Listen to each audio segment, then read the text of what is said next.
मालासेरी डूंगरी की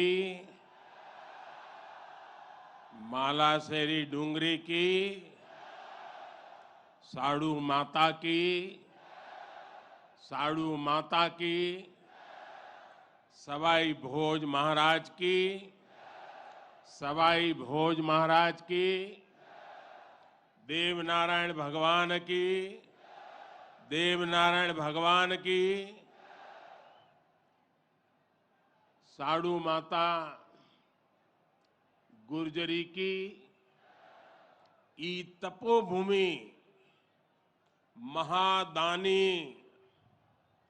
बगड़ावत सुरवीरारी कर्मभूमि और देवनारायण भगवान री जन्मभूमि मालासेरी डूंगरी ने मारो प्रणाम।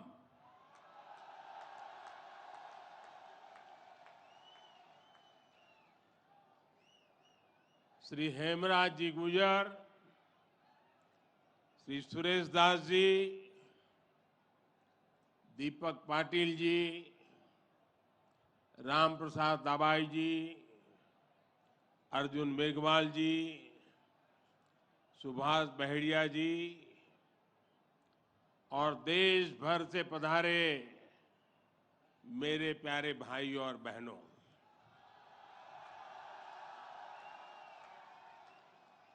आज इस पावन अवसर पर भगवान देवनारायण जी का बुलावा आया और जब भगवान देवनारायण जी का बुलावा आए और कोई मौका छोड़ता है क्या? मैं भी हाजिर हो गया। और आप याद रखिए, ये कोई प्रधानमंत्री यहां नहीं आया है।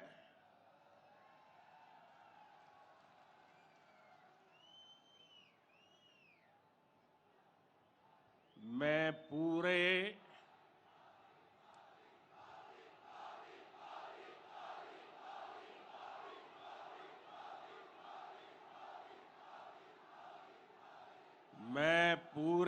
भक्ति भाव से आप ही की तरह एक यात्री के रूप में आशीर्वाद लेने आया हूं।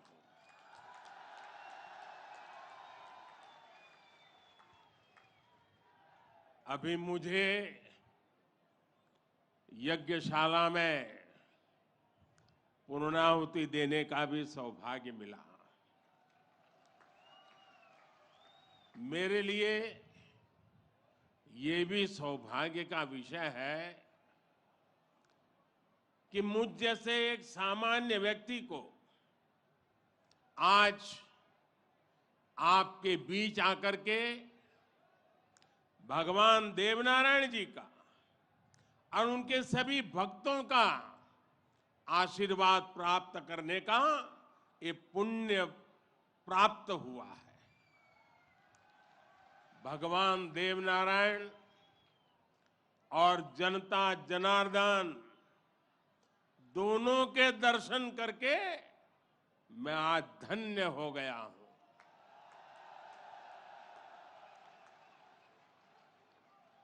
देश भर से यहां पधारे सभी श्रद्धालुओं की भांति मैं भगवान देवनारायण से अनवरत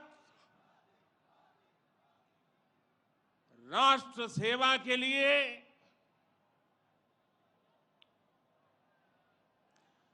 गरीबों के कल्याण के लिए आशीर्वाद मांगने आया हूं।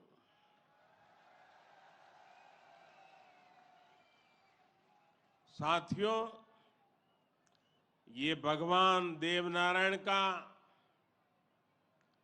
1111वां अवतरण दिवस है। सप्ताह भर से यहां इससे जुड़े समारोह चल रहे हैं।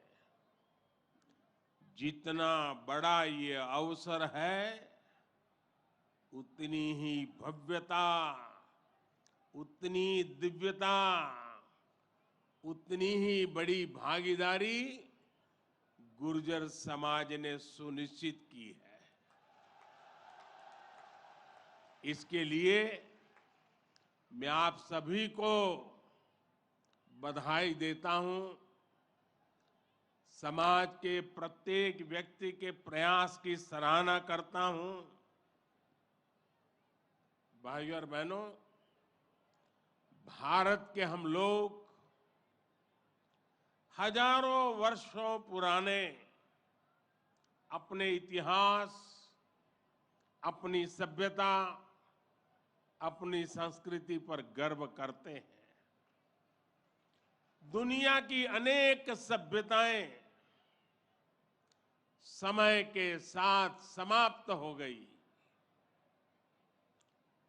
परिवर्तनों के साथ खुद को ढाल नहीं पाई।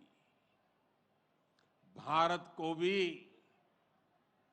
भौगोलिक, सांस्कृतिक, सामाजिक और वैचारिक रूप से तोड़ने के बहुत प्रयास हुए, लेकिन भारत को कोई भी ताकत समाप्त नहीं कर पाई। भारत सिर्फ एक भूभाग नहीं है, बल्कि हमारी सभ्यता की, संस्कृति की, सद्भावना की, संभावना की एक अभिव्यक्ति है।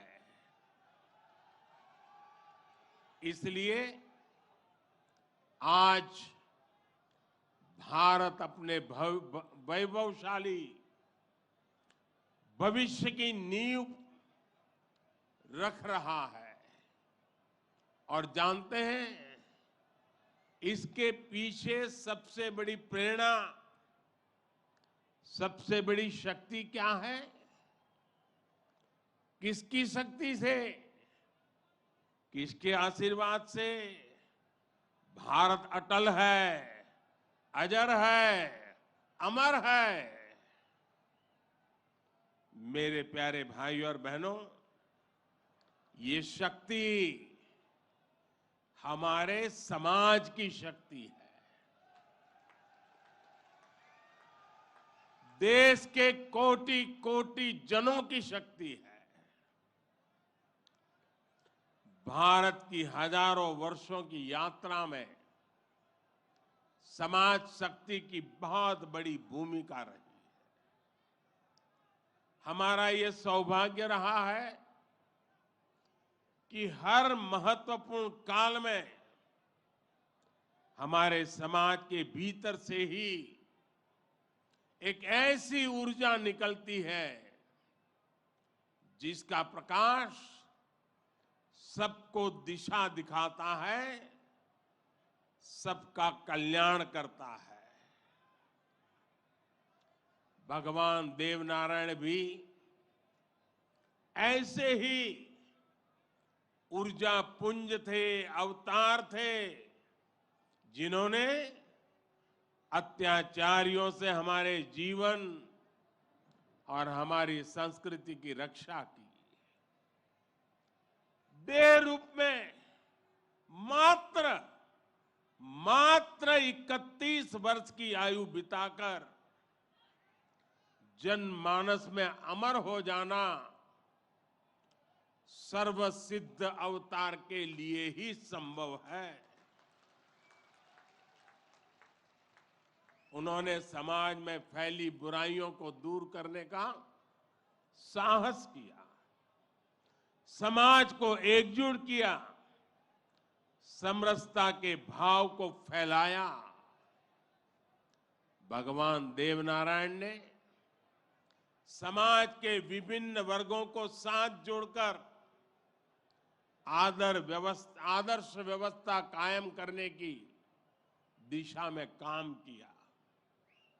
यही कारण है कि भगवान देवनारायण के प्रति समाज के हर वर्ग में श्रद्धा है, आस्था है।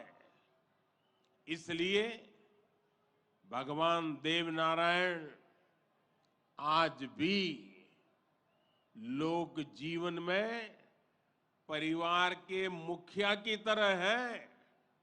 उनके साथ परिवार का सुख दुख बांटा जाता है। भाइयों और बहनों, भगवान देवनारायण ने हमेशा सेवा और जन कल्याण को सर्वोच्चता दी। यही सीख, यही प्रेरणा लेकर हर श्रद्धालु यहां से जाता है। जिस परिवार से वे आते थे, वहां उनके लिए कोई कमी नहीं थी, लेकिन सुख सुविधा के बजाय उन्होंने सेवा और जन कल्याण का कठिन मार्ग चुना। अपनी ऊर्जा का उपयोग भी उन्होंने प्राणी मात्र के कल्याण के लिए किया। भाइयों और बहनों, भला जी भला, देव भला।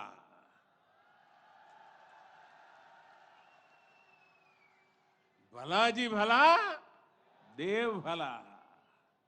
इसी उद्घोष में भले की कामना है, कल्याण की कामना है। भगवान देवनारायण ने जो रास्ता दिखाया है, वो सबके साथ से सबके विकास का है। आज देश इसी रास्ते पर चल रहा है। बीते 8-9 वर्षों से देश समाज के हर उस वर्ग को सशक्त करने का प्रयास कर रहा है जो उपेक्षित रहा है, वंचित रहा है। वंचितों को वरीयता, इस मंत्र को लेकर के हम चल रहे हैं। आप याद करिए, राशन मिलेगा या नहीं, कितना मिलेगा, ये गरीब की कितनी बड़ी चिंता होती थी। आज हर लाभार्थी को पूरा राशन मिल रहा है, मुफ्त मिल रहा है। अस्पताल में इलाज की चिंता को भी हमने आयुष्मान भारत योजना से दूर कर दिया है। गरीब के मन में घर को लेकर टॉयलेट, बिजली, गैस कनेक्शन को लेकर चिंता हुआ करती थी, वो भी हम दूर कर रहे हैं। बैंक से लेन देन भी कभी बहुत ही कम लोगों के नसीब होती थी। आज देश में सभी के लिए बैंक के दरवाजे खुल गए हैं। साथियों, पानी का क्या महत्व होता है, ये राजस्थान से भला बेहतर कौन जान सकता है। लेकिन आजादी के अनेक दशकों बाद भी देश के सिर्फ 3 करोड़ परिवारों तक ही नल से जल की सुविधा थी। 16 करोड़ से ज्यादा ग्रामीण परिवारों को पानी के लिए संघर्ष करना पड़ता था। बीते 3.5 वर्षों के भीतर देश में जो प्रयास हुए हैं, उसकी वजह से अब 11 करोड़ से ज्यादा परिवारों तक पाइप से पानी पहुंच चुक लगा है। देश में किसानों के खेत तक पानी पहुंचाने के लिए भी बहुत व्यापक काम देश में हो रहा है। सिंचाई की पारंपरिक योजनाओं का विस्तार हो या फिर नई तकनीक के सिंचाई, किसान को आज हर संभव मदद दी जा रही है। छोटा किसान जो कभी सरकारी मदद के लिए तरसता था, उसे भी पहली बार पीएम किसान सम्मान निधि से सीधी मदद मिल रही है। यहां राजस्थान में भी किसानों को पीएम किसान सम्मान निधि के तहत 15,000 करोड़ रुपए से अधिक सीधे उनके बैंक खातों में भेजे गए हैं। साथियों, भगवान देवनारायण ने गौ सेवा को समाज सेवा का, समाज के सशक्तिकरण का माध्यम बनाया था। बीते कुछ वर्षों से देश में भी गौ सेवा का ये भाव निरंतर सशक्त हो रहा है। हमारे यहाँ पशुओं में खुर और मुंह की बीमारियां, खुरपका और मुंहपका कितनी बड़ी समस्या थी, ये आप अच्छी तरह जानते हैं। इससे हमारी गायों को, हमारे पशुधन को मुक्ति मिले, इसलिए देश में करोड़ों पशुओं के मुफ्त टीकाकरण का बहुत बड़ा अभियान चल रहा है। देश में पहली बार गौ कल्याण के लिए राष्ट्रीय कामधेनु आयोग बनाया गया है। राष्ट्रीय गोकुल मिशन से वैज्ञानिक तरीकों से पशुपालन को प्रोत्साहित करने पर बल दिया जा रहा है। पशुधन हमारी परंपरा, हमारी आस्था का ही नहीं, बल्कि हमारे ग्रामीण अर्थतंत्र का भी मजबूत हिस्सा है। इसलिए पहली बार पशुपालकों के लिए भी किसान क्रेडिट कार्ड की सुविधा दी गई है।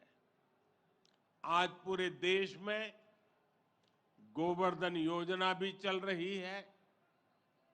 ये गोबर सहित खेती से निकलने वाले कचरे को कंचन में बदलने का अभियान है। हमारे जो डेयरी प्लांट है, वे गोबर से पैदा होने वाली बिजली से ही चले, इसके लिए भी प्रयास किए जा रहे हैं। साथियों, पिछले वर्ष स्वतंत्रता दिवस के अवसर पर मैंने लाल किले से पंच प्राणों पर चलने का आग्रह किया था। उद्देश्य यही है कि हम सभी अपनी विरासत पर गर्व करें, गुलामी की मानसिकता से बाहर निकले और देश के लिए अपने कर्तव्यों को याद रखें। अपने मनुष्यों के दिखाए रास्तों पर चलना और हमारे बलिदानियों, हमारे शूरवीरों के शौर्य को याद रखना भी इसी संकल्प का हिस्सा है। राजस्थान तो धरोहरों की धरती है। यहां सृजन है, उत्साह और उत्सव भी है, परिश्रम और परोपकार भी है। शौर्य यहां घर घर के संस्कार है। रग राग राजस्थान के पर्याय है। उतना ही महत्व यहां के जन जन के संघर्ष और संयम का भी है। ये प्रेरणा स्थली भारत के अनेक गौरवशाली पलों की, व्यक्तित्वों की साक्षी रही है। तेजासी से बाबूजी तक गोगा जी से रामदेव जी तक, बप्पा रावल से महाराणा प्रताप तक, यहां के महापुरुषों, जननायकों, लोक देवताओं और समाज सुधारकों ने हमेशा देश को रास्ता दिखाया है। इतिहास का शायद ही कोई कालखंड है जिसमें इस मिट्टी ने राष्ट्र के लिए प्रेरणा न दी हो। इसमें भी गुर्जर समाज शौर्य, पराक्रम और देशभक्ति का पर्याय रहा है।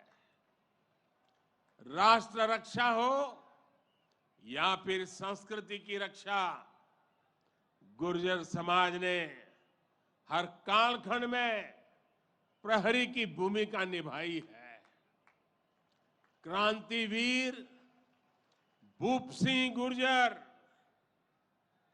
जिन्हें विजय सिंह पथिक के नाम से जाना जाता है, उनके नेतृत्व में बिजोलिया का किसान आंदोलन आजादी की लड़ाई में एक बड़ी प्रेरणा था। कोतवाल धन सिंह जी और जोगराज सिंह जी ऐसे अनेक योद्धा रहे हैं जिन्होंने देश के लिए अपना जीवन दे दिया। यही नहीं, राम प्यारी गुर्जर, पन्ना धाय जैसी नारी शक्ति की ऐसी महान प्रेरणाएं भी हमें हर पल प्रेरित करती है। ये दिखाता है कि गुर्जर समाज की बहनों ने, गुर्जर समाज की बेटियों ने कितना बड़ा योगदान देश और संस्कृति की सेवा में दिया है। और ये परंपरा आज भी निरंतर समृद्ध हो रही है। ये देश का दुर्भाग्य है कि ऐसे अनगिनत सेनानियों को हमारे इतिहास में वो स्थान नहीं मिल पाया जिसके वो हकदार थे, जो उन्हें मिलना चाहिए था। लेकिन आज का भारत, नया भारत, बीते दशकों में हुई उन भूलों को भी सुधार रहा है। अब भारत की संस्कृति और स्वतंत्रता की रक्षा के लिए भारत के विकास में जिसका भी योगदान रहा है, उसे सामने लाया जा रहा है। साथियों, आज ये भी बहुत जरूरी है कि हमारे गुर्जर समाज की जो नई पीढ़ी है, जो युवा है, वो भगवान देव नारायण के संदेशों को, उनकी शिक्षाओं को और मजबूती से आगे बढ़ाएं। ये गुर्जर समाज को भी सशक्त करेगा और देश को भी आगे बढ़ाने में इससे मदद मिलेगी। साथियों, 21वीं सदी का ये कालखंड भारत के विकास के लिए, राजस्थान के विकास के लिए बहुत अहम है। हमें एकजुट होकर देश के विकास के लिए काम करना है। आज पूरी दुनिया भारत की ओर बहुत उम्मीदों से देख रही है। भारत ने जिस तरह पूरी दुनिया को अपना सामर्थ्य दिखाया है, अपना दमखम दिखाया है, उसने शूरवीरों की इस धरती का भी गौरव बढ़ाया है। आज भारत दुनिया के हर बड़े मंच पर अपनी बात डंके की चोट पर कहता है।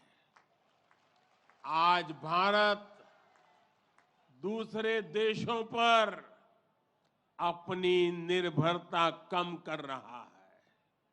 इसलिए ऐसी हर बात जो हम देशवासियों की एकता के खिलाफ है, उससे हमें दूर रहना है। हमें अपने संकल्पों को सिद्ध कर दुनिया की उम्मीदों पर खरा उतरना है। मुझे पूरा विश्वास है कि भगवान देव नारायण जी के आशीर्वाद से हम सब जरूर सफल होंगे। हम कड़ा परिश्रम करेंगे, सब मिलकर के करेंगे। सबके प्रयास से सिद्धि प्राप्त होके रहेगी। और ये भी देखिए कैसा संयोग है, भगवान देवनारायण जी का 1111वां अवतरण वर्ष। उसी समय भारत की G20 की अध्यक्षता, और उसमें भी भगवान देवनारायण का अवतरण कमल पर हुआ था।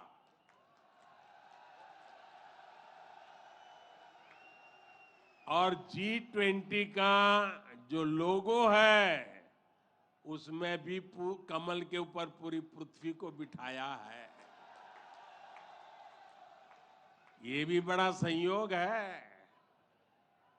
और हम तो वो लोग हैं जो पैदाइशी कमल के साथ हुई है।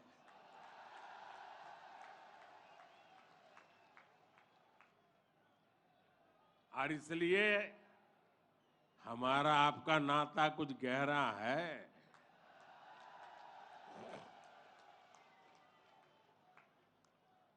लेकिन मैं पूज्य संतों को प्रणाम करता हूं। इतनी बड़ी तादाद में यहां आशीर्वाद देने आए हैं। मैं समाज का भी हृदय से आभार व्यक्त करता हूं कि एक भक्त के रूप में मुझे आज यहां बुलाया, भक्ति भाव से बुलाया। ये सरकारी कार्यक्रम नहीं है। पूरी तरह समाज की शक्ति, समाज की भक्ति, उसी ने मुझे प्रेरित किया और मैं आपके बीच पहुंच गया। मेरी आप सबको अनेक अनेक शुभकामनाएं हैं। जय देव दरबार, जय देव दरबार, जय देव दरबार।